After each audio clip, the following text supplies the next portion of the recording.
Washington. And I think there was like a tweet from Sam saying like, oh, like I'll see you the next time you're in Washington or something like that. But like it was kind of a dig because he knows CZ can't go to Washington. Like he would be really know what I was looking at the time. Then I go to college and all my friends get an MLMs, multi-level marketing, you know, sort of like just like the like, hey, you're going to get rich. So I was always getting invited to these like get rich seminars of was going on. Now he's still like trying to say he did nothing wrong.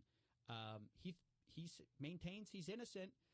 And right now, actually, the big like kind of scam you withdraw, there's nothing tying your Ethereum to your particular address to like this random external address because you send it to a different one.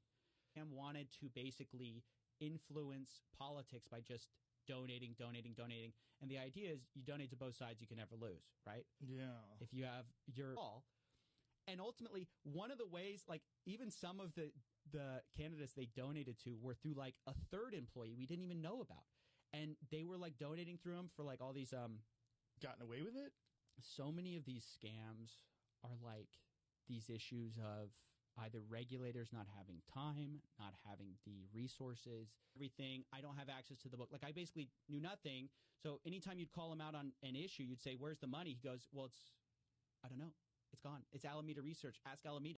Outright the proceeds of criminals. I mean, we know that these criminals do launder their money through a lot of these crypto exchanges, through mixers. It's just sort of Elizabeth Warren wrote a letter to them. They're being looked at much more closely. I mean, ultimately, all of these things are so opaque in the sense that the fact that they were all living together and fucking each other in this giant penthouse. This $40 billion penthouse. The things, it's insane. It's really, I almost wish. What he said in one of the interviews, he goes, no one believes me when I said I donated dark because no one believes anyone would be like, everyone wants the credit for donating. No one believes that I just do it on the sly. It's left. And ultimately, because they had lost billions of dollars, it left billions of dollars in credit claims, basically. They didn't have the money. Was they wanted to store some Bitcoin with Tom Brady. They wanted to be alongside Tom Brady. So he's like, well,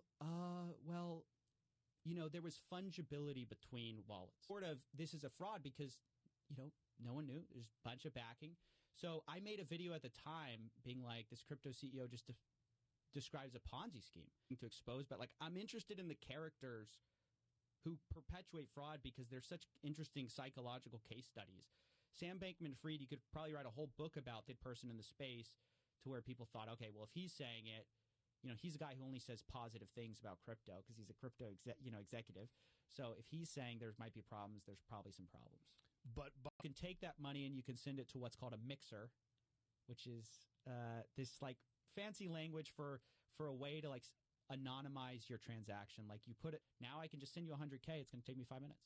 So that's why when people like kidnap people's data and things along those lines, they like to get paid. I start hearing about these tokens and they're like, hey, selling courses, like it's always the new grift. You always have to find, because people figure it out. Like they go like, oh, that actually doesn't work. Like, hey, drop shipping is the right people in charge who are going to take the fall. You resign, and then you blame it on them later when everything goes wrong. His problem, though, is Caroline Ellison flipped on him. So she definitely flipped on him. She was smart. Yeah. She cooperated, said, well, hey, can we restructure all this money that went through me like a loan so that we can, you know, say that I took a loan out and I was donating so we didn't violate any laws. They never ended up doing that. All the crypto people were trying to control regulations to favor their individual business situation. And so CZ felt like he was being cut out in Washington. Literally had a $10 billion account that he mislabeled with Alameda Research. Mislabeled? Yeah, he's a whiz kid who you listen to him talk. He has an answer for everything. He's so articulate. He's so knowledgeable. Like I listened to previous interviews before he got busted. Located out in the Bahamas, which is a great place to put your... Why do they do it in the Bahamas? Because it's unregulated. So the problem with doing stuff in the United States, you're the CEO as of 2020. He hands it to this, a girl he actually had a relationship with, Caroline Ellison, right? And she supposedly controlled it. He said she did everything. And it's like sort of what's left after the guy who kind of was spearheading this bill like was a fraud. It's kind of tough. I was actually randomly one guy who lost a hard drive and who's paying people to go through a landfill to try to find his hard drive because there's billions of dollars worth of Bitcoin on that hard drive. Yeah, people lose their A1Z, A16Z. It was one of those, Sequoia or A16Z. One of them wrote this glowing review of Sam, basically saying he's going to be one of the first trillionaires. So eventually got paid out like $2 billion. Whoa. Yeah. Some of it was in this FTT token, though. So they have a bunch of FTT, right? And so it's like November was when his whole thing was he did this thing with Ultimate Bet. So he was one of the lawyers. So there's this poker site called Ultimate Bet. And he got caught in this scandal where they had enabled this thing called, which thankfully she did, and she's fine now. She takes medication to replace the hormones her thyroid would generate. But I saw my mom kind of get swept in this thing that I knew was nonsense. But so he called it Fiat at FTX. But it was a $10 billion hole. What do you mean by mislabeled? Well, it was on a spreadsheet, Joe. So he was put it on a spreadsheet for their balance sheet, and he mislabeled. Somebody found out about this God mode. And so the lawyer's like, how do we basically cover this up? Dan Friedberg's like, how do we, what do you want me to do? And he's like, hey, he'd be afraid of being indicted. Or I don't really understand why he can't go, but he can't go to America. So Sam was meeting with regulators. CZ felt cut out, like he was basically going to get a bad deal. I just wasn't interested. I was like, that's not my life. So I always wanted to sort of, have a voice. And so I started a YouTube channel just doing random videos, right? The inflation rate, I think, is like 75% or something like that. It's an unimaginable, it's just out of control inflation. And if you hold on to your Turkish lira, you're in for a bad time. FTX's influence went from the Bahamas reaching into the United States while technically not really being regulated by the United States. Yeah, they were the number 2 donor to the Democratic Party. He launches Alameda Research first, which is just like this trading firm, which basically the idea here is we have some ideas, we're going to raise a little bit of money, and we're going to do our system to where they could see you, Joe, deposit a Bitcoin on FTX. They could grab that Bitcoin and start trading with it immediately. Even though they were never supposed to be able to, not actually like this incredible business that you thought it was, that you're going to get rich easily. So don't do that. Go do crypto. You got to get into crypto now. And then it became, and if they bring on people like Tom Brady to promote it, Larry David in the Super Bowl, they kind of get buy-in from all these big sort of names and also caught. In my view, what he did was criminal. That's why I started. But it hasn't been prosecuted or anything like that. But he's on a leaked private call. Everyone can go listen to it yourself. It's just this crypto is... Sometimes national currencies aren't a great idea and you want an alternative. So like look at the Turkish lira. FTX said in their terms of service. So one of the really big problems was they actually weren't doing that, but nobody knew because nobody had to look at their books. Like it was very opaque. How does a guy like that not wind up getting indicted? I ask myself that every day. There's so many. Is it a matter of time, or is it or you were a grandma who just put one Bitcoin on there, or more likely the grandson? He treated all the accounts the same. So when everyone came running for the money, they just withdrew until nothing was this big mess right now, and we're waiting for regulators to figure it out. Finally, regulators have stepped on the scene, but right now it's just this kind of wild, wild west. They've recently been shut down, but the idea was just the idea of putting your money into tornado cash. Yeah, it's wild. Is there a better? And like one of the first things the guy does is he controls it, but he renounces ownership. He goes, "Oh, I'm passing it off to some sham director," and he goes, "I don't have anything to do. I don't know." I start covering it, and then I start to get cease and desist letters. They don't like that. So they start to send me, they say, "Hey, you better shut up or we're going to sue you." And I was like, okay, I'm not going to stop making these videos. I hadn't really found my footing. But throughout my entire life, I had kind of had this relationship with like hucksters and fraud where, when I was in high school, my mom got thyroid cancer. I too am safe because Tom Brady's got his money there. So I can put my money So there. is the lure is like how Bitcoin used to be worth very little, and then one time it was with the high of Bitcoin. To store your money somewhere else. How do you store it? Mm. So there's this idea of like these alternative currencies that are kind of interesting. And then there's some arguments that like, hey, if you're someone like me, down because it seems like they received additional scrutiny, right? Because now people are starting to look at it, and I saw that their value went down considerably. Company, so they have to report everything. So if you're offshore, you can kind of not do any of that. You can play fast and loose. And, for some people, they think that's better. They can offer, let's say, like 100x leverage that bill. And now that it was all a fraud, or the guy who basically pushed it was a fraud, now they're like trying to retool it. Your issue is that anytime there's demand for withdrawals, you're going to encounter problems. So it was going to be inevitable anytime any store. What is it's a crypto exchange, right? So how does that work? So the first question is when you learn about crypto, because every day it's getting less valuable. So the question is, what do you do if you're in that country making money? If you want, actually, his whole technique of shifting the blame like onto Alameda and like I don't control Alameda. I've seen something very similar. I'm investigating this Ponzi scheme that's offshore and basically like shell games where you're hiding the money. Yeah. You're saying, oh, invest in this. This is going to become valuable later, but you actually own a bunch. A lot of people found out about crypto the same time the mainstream media, everyone else did. So by the time they're actually investing, it's too late. It's too late. I think the like most fair case you could make about he lost it on the platform. He says the 18 million was on FTX or whatever, and he never got $1 out of it.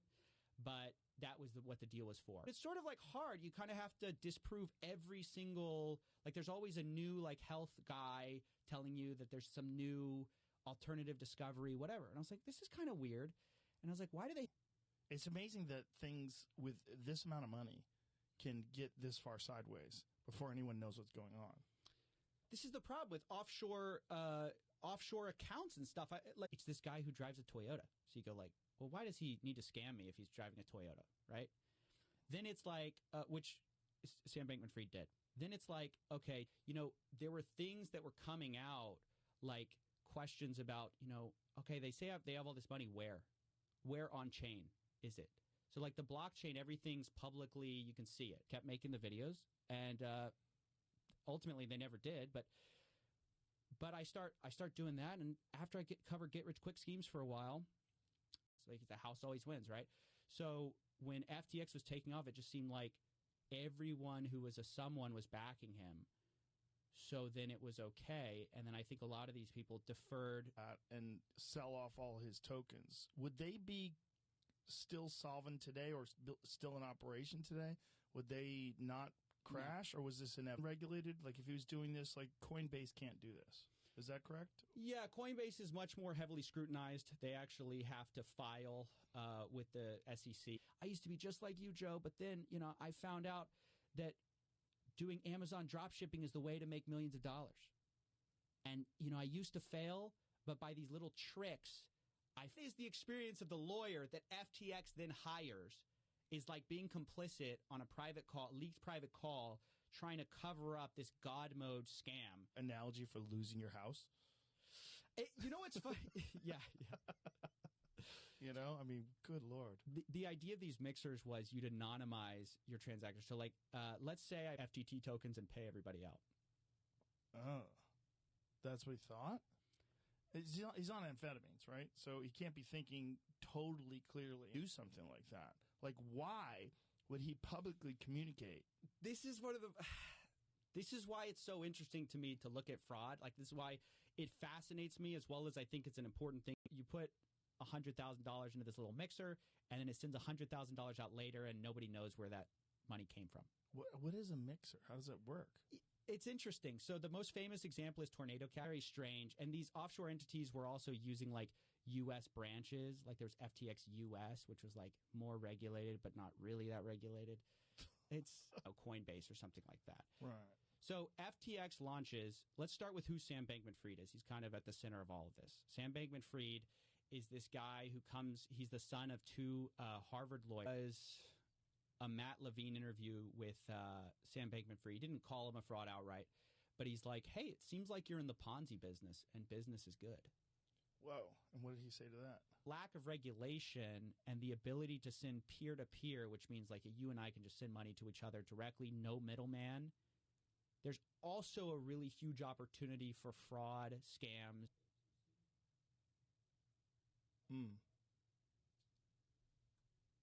Jamie's looking it up. I thought I knew it off the top of my head, and now I don't want to say the wrong one. A16Z. A16. I mean, he was, really well regarded in Wall Street. So when people invested with him, they knew the returns were insane, but he thinks he can reestablish control because he's so smart. He is such a good liar that he's like, I can just lie my way out of it. So I think that's why he ultimately talked. His idea was, if I tease for a while, but I eventually pivoted into this crypto direction and learned all about that. But it started just from a curiosity about scammers. And I wanted somebody to say executives, Ryan Salami or something. I think that's his last name. Salami. I don't know. I just don't know how to pronounce it. But he was like, yeah, the number 3 donor to the Republican Party. But it was all orchestrated through Sam. The problem is when at the exact moment FTX can't pay you back is the exact moment that FTT becomes worthless. So you think you have all this collateral. Some of these people making hundreds of millions of dollars. People are miserable at the end of it, and nothing happens. And that was the start of my show. So you start just doing interviews. I mean, so it's like things are good for now. Yeah. You don't know. That was the problem with the FTX. Like, they had hidden all their numbers. Like, that Sam had. That's what ultimately matters is how much do you have on deposits that you owe out. And so with Binance, we don't really know. The only one we have a little bit more of a look into is found out how to be successful. And if you invest with me, I'll save you time. You know, you could do it yourself, Joe. You could do it. But it's going to take you 5 years. Get with me, and I'm going to shortcut your role. You think you have this backstop because on the books it's worth, X dollars. Let's say it's like worth $5 a coin. But what you're not realizing is the real risk is when FTX can't pay you back, they probably can't pay anyone back. So we were warning people, hey, this is probably insolvent, get your money out. But CZ ultimately was the big, he was the most notorious and well-respected $10 million or your data's lost forever. And you're like, call the police and you go, hey, track this guy. And they're like, to what? To a Bitcoin wallet? Fine. And then FTX US went bankrupt. And he's the one who put it into bankruptcy. And then he's telling everyone, oh, no, the money's actually still there. I mean, he was constantly giving a conflicting narrative. Figured it out, and someone would have started dumping their coin. Yeah, people already, even leading up, CZ gets a lot of the credit for it, but already, a day before, crypto keys all the time. I mean, it's kind of an interesting idea where you go, I'm going to get in before everyone else. But a lot change that money for some type of crypto token. There's a lot of different tokens out there. And explain tokens, because I don't understand tokens. I know there's crypto and there's tokens. What is the difference between the two? And probably overly confident. Yeah, it's pretty clear he didn't see the full scope of the situation, especially at first. It seemed like he thought, he was saying FTX US was, make something work. If it's going to go to the public, you have to solve all these issues. And unfortunately, we saw crypto kind of go mainstream before they had money to a politician on my behalf. You're a straw donor. You're not really a donor. So Alameda was using customer funds to pay off politicians in order to try to get favorable. I really enjoyed you catching him on Twitter Spaces. I really enjoyed that. I listened to that whole thing because before that, you have this guy who's this, myself, they kind of shut down. Myself and some other people were saying, we think they're insolvent because we had taken a look at their numbers and we said, there's no way they have the money for this. They don't have the tokens. And she would drink it up because she thought that would make her better. Ultimately, my dad convinced her, you got to get the surgery. This ain't going to fly. You have to, ultimately get the surgery. Is not surgery. You can just treat it naturally. Just don't worry about, hey, don't listen to the doctors. Don't listen to your general practitioner. you can just treat it with like colloidal silver. It's really interesting because it was like a battle between FTX and one of their competitors, Binance. So the owner of Binance is, I think it's Changpeng Zhao. He goes by C. Crypto. Ransomware. Yes. Yeah. Yes. 100%. Because before it was like, okay, you need to use like Western Union or sort of one of these like these places where you can kind of send money without too much scrutiny. I used to play like a variant of League, so I know it's fun, but it's not like fun to the point. Look, this guy's whole thing was like, I'm this effective altruist. I watched the CEO, the new CEO, talk about it. Yeah, about him trying. That's John Ray. Yeah, yeah, trying to unravel it, and it's amazing. He cleaned up on all his own customers. Just basically taking their money, like, oh, I know exactly when to fold. I know exactly when to bet. So he had God mode enabled, and then they found out. These guys basically, a lot of these people backed Sam with the highest endorsements. And so if you're just an average person, you're thinking, well, how much more due diligence can I do than all these other guys? Where's the money? I don't know. But he controls everything. And so it's like this is the tactic of these offshore companies is like there was a lot of fear of missing out or FOMO in the markets at the time. You know, everyone thought, oh, cryptos, you have to get in now, right? Because if you get in now, they're setting it up with like, I used to be broke like you. Well, that's a strategy. A lot of these guys were never broke, right? It's just part of the story you have to tell to be really effective. It's like chemtrails. Let me say this. If it's too good to be true, if they're offering market returns that you want to believe in, you go, man, I want to believe this is real. The son of Harvard lawyers, we just sort of can't lose. And nobody paid attention to some of the red flags that were going on until ultimately it was too late. It turns out he was collateral like dollars or like some asset. We'll give you FTT tokens, which is their own invented coin. And that should have value if anything goes wrong. And people were accepting that as value. But you can't do that and then say, oops, I played a little too much of my video games and lost billions of dollars. Like, this doesn't fly. Well, he wasn't saying that I played the video games. Yeah, and that's why I lost the money. But everyone loses confidence. Everyone sells their FTT tokens. No one wants to buy it. It's worth nothing. So how did this all fall apart? Great question. So FTT. So it looks like, if you just look at their assets, it looks like they're covering their liabilities. They owe customers $10 billion. Looks like they have $10 billion. But like, victims would reach out to me. They'd be like, hey, I'd been scammed by this guy, and I didn't realize what was going on. And you showed me, sort of like how the whole scheme worked. This Coinbase, it seems like they're, legitimate. But so much of the problem with crypto is we don't know how much of this stuff is money laundering. We don't know how much of this stuff is like success. 2 months, you're going to be making 5 figures a month. 10 months, maybe 6 figures a month. And I've done it for people before. That's the social proof. I've shown people how to do this. There was already all this worry in the past. That summer, there had been a bunch of companies that collapsed, and people had never thought FTX. It was kind of the first time anyone thought FTX could maybe not have the money. You can know their assets. So it's like a big thing recently in crypto. They'll say, hey, we're going to show you proof of reserves. What does that mean?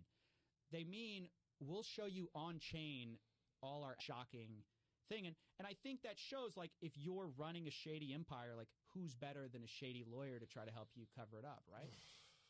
How did you get in? Will fall for something doesn't mean you're safe. Like, you have to do, I hate to say do your own research because that's such an overused, like, scammy phrase. It's actually such like a phrase like that, it's almost used, really perpetuated their fraud. I mean, I can break it down. How much do you know about the FTX? Let's break it down for people that don't know about it. So let's do it. So FTX was this crypto exchange. The fact that this guy, he got away with lying so long and perpetuating this image of himself as this generous billionaire. He's sort of the next Warren Buffett. That when everything goes wrong, service that said, you cannot move, like when I deposit with you, you're not going to touch my money. And I said, Sam, if that's true, where's the money of all these people? It wasn't a scam. I've said this before because I root for nerds to like be that successful that you're just completely living outside the norms of society, just fucking. And in the FTX case, how much of it was getting celebrities to endorse the platform? It's huge. This is what I wanted to say. Like, the more I study, But ultimately, the outcome of that is like, yeah, I encrypt all your data. Joe, send me. I know you're this successful podcaster. I want you to send me. He blamed all the wrongdoing of FTX on Alameda Research. And he said, I don't control Alameda Research. Even though he was the owner, he's no longer. Initially, he thought he was going to be able to figure out a way to pull all the company's assets together and I think make everybody sound and repay everyone. And they have to say what they have, where they're putting their money. They're subject to more regulation about like how they take care of customer deposits. One of the big things with FTX was they told people, hey, you put your money with us, we're not going to touch it, we're not going to move it. That's what Tom Brady backs him. Well, Tom Brady's got to have some guys who are looking into this. And then it's like, well, BlackRock backed him. Well, BlackRock definitely has some guys who looked into it. Right. It's Sequoia Capital. They said he was, hey, just make this problem go away. This is the CEO. Like, go blame it on somebody else. Go blame it on some, like, third party that got access to our website. Say it was like a glitch or something. And so that never understood how Bernie Madoff got people because it seems so preposterous. And then I fell for something very similar. And what I noticed with all of these things, the thread is, don't really understand what's going, like the FTX thing, for example, is the best one because I was so in the dark about this thing. I was like, what is happening? Like, what are they doing? Try to break it down for us. Like, first of all, this thing. So all this money's going in, and then you basically wait.